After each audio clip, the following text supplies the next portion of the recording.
আজকে একটা স্টোরি তোমাদের সাথে শেয়ার করব। ভাবুন বা মনে করুন আপনি অফিস গেছেন। অফিস থেকে ফেরার পথে আপনি আপনার বাড়ির ফ্যামিলির জন্য কিছু জিনিস কিনেছেন। আপনি মাসের মাইনে পেয়েছেন। মাইনে পেয়ে বাড়ির আপনার স্ত্রীর জন্য ফল, আপনার বাচ্চাদের জন্য দুধ, এটা ওটা যা যা প্রয়োজনীয়, বৃদ্ধ মায়ের জন্য ওষুধ, বাড়ি রান্নার জন্য সবজি, কিছু জিনিস কিনেছেন। কিনে আপনি বাড়ি ফিরছেন, সেই সময় আপনার একটা অ্যাক্সিডেন্ট হলো। তো যমদূতেরা আপনাকে নিতে এসেছে, যমরাজ পাঠিয়েছে, ঠিক আছে?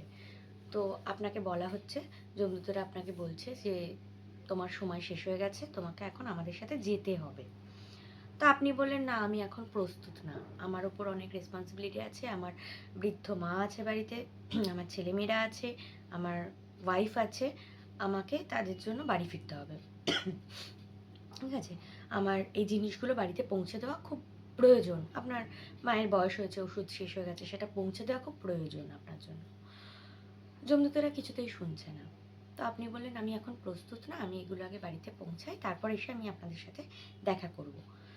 যমদূতেরা বলছে, না এগুলো পৌঁছতে দেয়া যাবে না, ঠিক আছে?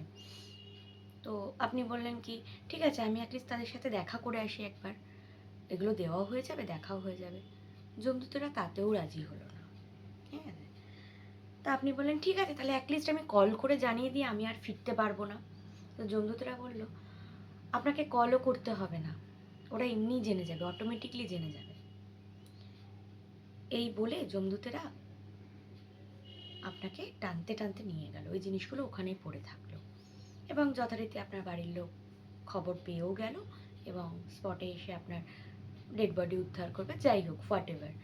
তো এই গল্পটা বলার মূল উদ্দেশ্য আমার একটাই, আমাদের জীবন কতক্ষণ আছে আমরা কেউ জানি না। এটা খারাপভাবে নেবেন না, এটা একটা জাস্ট বাস্তব, বাস্তবতাকে আমি তুলে ধরছি, বাস্তব কথা। এত হিংসা, এত রাগ, অভিমান, অহংকার কিসের জন্য? আরে নিজে হ্যাপি থাকো না, নিজের জন্য বাঁচো না। এই যে ফ্যামিলির জন্য তুমি ভাবলে আলটিমেটলি তোমাকে কিন্তু সেই নিঃসঙ্গভাবেই মরতে হলো। তুমি কিন্তু ফ্যামিলির সাথে দেখাও করতে পারলে না, তাদের সাথে কন্ট্যাক্টও করতে পারলে না, কিচ্ছু করতে পারলেন না। তাও কিন্তু আমাদের বাঁচতে হবে, ফ্যামিলির কথা ভেবেই বাঁচতে হবে। তাহলে এত হিংসা, রাগ, ক্ষোভ, অভিমান, ইগো রেখে কী লাভ? হ্যাপি থাকি না লাইফে। আমি এটা অনেককে বলতে চাই, যাদের প্রচুর ইগো। আলটিমেটলি লাইফটা এটুকুনি, শেষ বয়সে কাকে পাশে পাবো সেটারও গ্যারেন্টি নেই। এসছি একা, যাবো কিন্তু সেই একাই। হয়তো রাস্তাঘাটে কিছু হয়ে গেল, হয়তো বাড়িতেই কিছু হলো, কিন্তু সেই মুহূর্তে বাড়িতে কেউ নেই, আপনি কাউকে বলতে পারলেন না, আপনি নিঃশব্দে চলে গেলেন, হতেই পারে। তাই এত রাগ, অভিমান, ইগো, হিংসা, অহংকার করে কোনো লাভ নেই। আলটিমেটলি কিচ্ছু নিয়ে যেতে পারবো না আমরা। কখন যে কার ডাক আসবে কেউ জানে না। তাই যেটুকু টাইম পাচ্ছি পরিবারের সাথে আনন্দ করে, নিজেকে হ্যাপি রেখে, আমার সবথেকে বড় কথা আমি একটাই বলতে চাই, নিজে হ্যাপি থাকো। নিজে হ্যাপি, দুনিয়া হ্যাপি। নিজে খুশি তো দুনিয়া খুশ হয়। নিজে খুশি, দুনিয়া খুশি। যখন তুমি নিজে ভালো থাকবে না, তখন তোমার দুনিয়াটাকে ভালো লাগবে। তখন তুমি নিজে ভালো আছো, নিজে ভালো খাচ্ছ, ভালো পড়ছো, নিজের উন্নতি করো। কাউকে দেখে জেলাসি লাগবে না, দরকার নেই। ওর হয়েছে হয়েছে, তুমি নিজে চেষ্টা করো। যাই হোক, আমি নেল পালিশ পরছিলাম, এই যে দুটো আঙুল পরেছি, এইগুলো এখনো বাকি, আমি ভিডিও বানাতে লেগে গেছি। যাই হোক, এটাই তোমাদেরকে বলার ছিল যে নিজে হ্যাপি থাকো, কাউকে দেখে জ্বলো না। কাউকে দেখে তুমি সেটা নিতে পারো যে ও কিভাবে করলো জিনিসটা, ও সাকসেসটা পেলো, আমি সেইভাবে সাকসেসটা ট্রাই করি, চেষ্টা করি। আরে চেষ্টা করো, এটারও দরকার, লাক দরকার, আমি মানছি, কিন্তু চেষ্টা করো। চেষ্টা করলে একদিন না একদিন ঠিক হবে, ভগবান একদিন ঠিকই দেবে, তুমিও তার মতো হবে। হ্যাঁ, হয়তো 5 বছর পরে হলে। কারোর হয়েছে দেখে, কারোর বাড়ি হয়েছে, গাড়ি হয়েছে দেখে হিংসা করার কিছু নেই।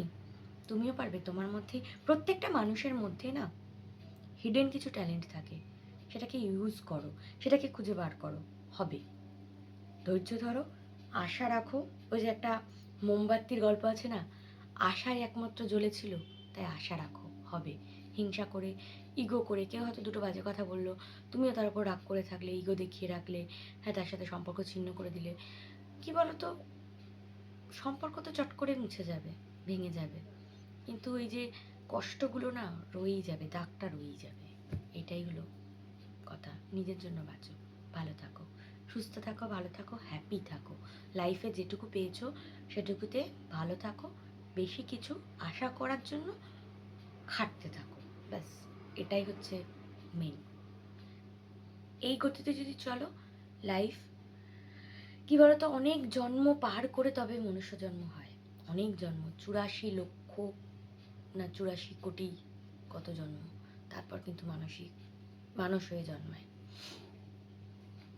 অনেক জন্ম পর মনুষ্য জন্ম পাওয়া যায়। তাই মনুষ্য জন্মটাকে খুলকে জিও ভাই।